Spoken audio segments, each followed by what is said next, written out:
दास गोविंद परायणान सदा सिमर नारायण।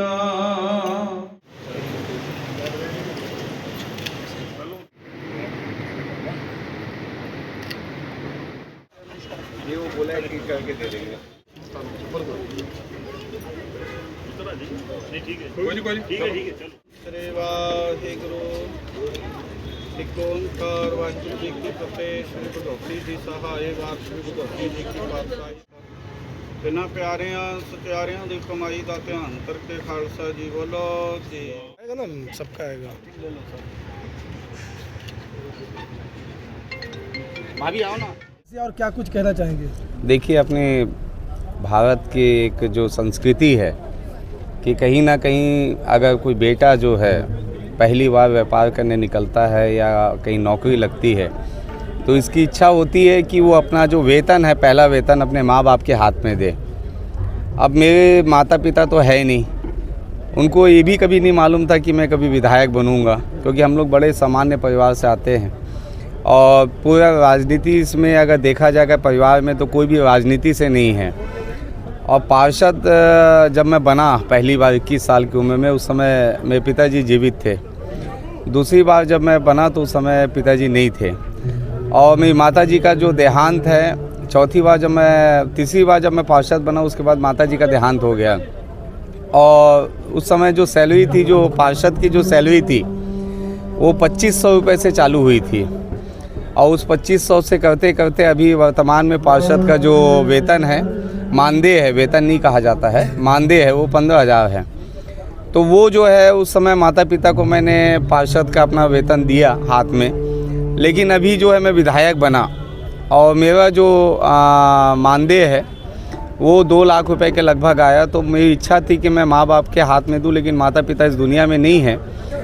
तो सबसे पवित्र जगह जहाँ पे ऐसा लगता है कि किसी राशि का अगर सदुपयोग होता है और सही में कोई सेवा भाव, कोई ऐसी जगह है इस विश्व में, तो वो ये गुरुद्वारा है।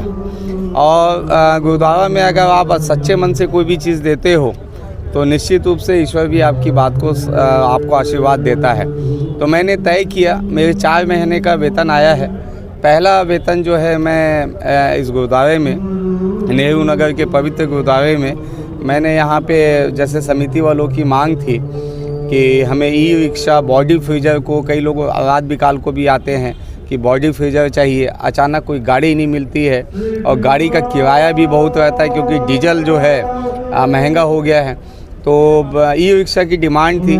तो मैंने तत्काल जो है समिति से बात करके 2 लाख रुपए का मैंने ये ई रिक्शा लिया और आज मैंने गुरुद्वारा समिति को इसको मैंने हैंडओवर किया है। और बाकी जो मेरे 3 महीने का वेतन और आया है वो बाबा धाम में मंदिर में जो है झारखंड में है, वो मेरा विधानसभा नहीं है। क्योंकि अधिकतर लोगों को लगता है कि सेवा भाव जो है कोई अपने विधानसभा में करे तो उसका कोई स्वार्थ होगा। अगर आप सही मायने में अगर सच्ची श्रद्धा अगर भगवान के प्रति आपकी है, ईश्वर के प्रति है, बाबा के प्रति है, तो आप कहीं पे भी आप जो है उसको दे सकते हैं। तो मैंने झारखंड के बाबा धाम में जो है 6 लाख रुपए मैंने दिया है। और उसके बाद अब जो वेतन आएगा वो मेरे परिवार के लिए रहेगा, जो कई खर्चे रहते हैं घर के। लेकिन पहला मेरी इच्छा थी कि मैं गुरुद्वारे में दूँ। आज एक्चुअली हम लोग जो सिख धर्म है वो सेवा के प्रति उनका एक अलग डेडिकेशन रहता है, वो सच्चा डेडिकेशन रहता है। तो उसके तहत हम लोग जो बॉडी फ्रीज़र हैं वो लोगों की सेवा के लिए उपलब्ध कराते हैं। तो एक डिमांड थी, मतलब डिमांड नहीं, एक्चुअली रिकेश सिंह उनका बड़प्पन है कि वो डिमांड कर रहे हैं, एक्चुअली उनका खुद का ये इच्छा थी सेवा करने की। तो वो एक संस्कार हैं उनके परिवार के, जो उन्होंने पहले वेतन को इस तरह के पुण्य कार्य में लगाने का जो निश्चय किया और उन्होंने किया भी। तो ये एक अच्छी बात हुई है, ये मानवता के लिए बहुत अच्छी बात है। तो ये उनके संस्कार है, उच्च संस्कार जो उनको माता पिता से मिले। भले उनके माता पिता आज इस दुनिया में नहीं है और फिर भी उन्होंने माता पिता की जगह गुरु साहब को माना और पहला आके जो भेंट दी है वो गुरु साहब को दी है। और इस तरह की सेवा, उनके शब्द सुनिए, जो पहली बार जब यहाँ आए सड़क के लिए तो उन्होंने ये कहा कि इस जगह पे जहाँ पर हज़ारों लोग आके अपनी मन्नतें पूरी करते हैं, एक तुम लोग छोटी सी सड़क नहीं बनवा पा रहे हो। तो उनके भाव कितने पवित्र हैं इस गुरुद्वारा के, इस स्थान के प्रति या गुरु साहब के प्रति, गुरु स्थान के प्रति, ये इनसे समझ में आता है। सो अब मैं अपनी समिति, अपने गुरुद्वारा प्रबंधक कमेटी की तरफ से उनका धन्यवाद करता हूँ कि उन्होंने इस सुविधा को यहाँ पर उपलब्ध करवाया है और ये मानवता के लिए ये कार्य करते रहेंगे। यही मेरा परिचय, मैं सुरेंद्र पाल सिंह, अध्यक्ष गुरुद्वारा प्रबंधक कमेटी, गुरुद्वारा नानक सर, नेहरू नगर, भिलाई।